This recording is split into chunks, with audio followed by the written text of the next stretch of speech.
designed 10 minutes of action. It's a huge amount of action. Most action sequences are 1 minute to 2 to 3 minutes long. So this, we sat down and we did it in the same way we've always done it. You write it first, and then you storyboard it. And then I sat down with my storyboard artist, and so we would just we would edit as we go, and we'd have a look at things. We would lay out hundreds and hundreds of panels about what we needed to do, where and how and what. And from that, we went to what is the next stage of all these movies, what's known as the pre-visualization stage. And it's basically a computer modeled, it's a rendering, if you will, much akin to video gaming.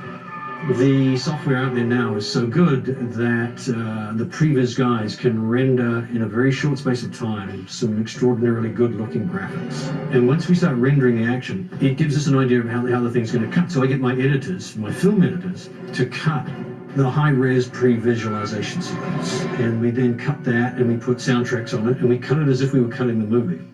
You then have to take that pre-visualization to an effects house. Then, of course, they built the bullet train. The train doesn't exist at all in this movie. Of course, we put 3 choppers in the sky. They don't exist either. It's all digital, apart from some little pieces of stage help to put Ice Cube into for an environment. The car racing along tracks at 200 miles an hour, catching up with a train, and everything is constructed in a 3D environment. You have to do it this way. You can't afford to make this stuff up on the day, and you can't afford to not know what your shots are before you start.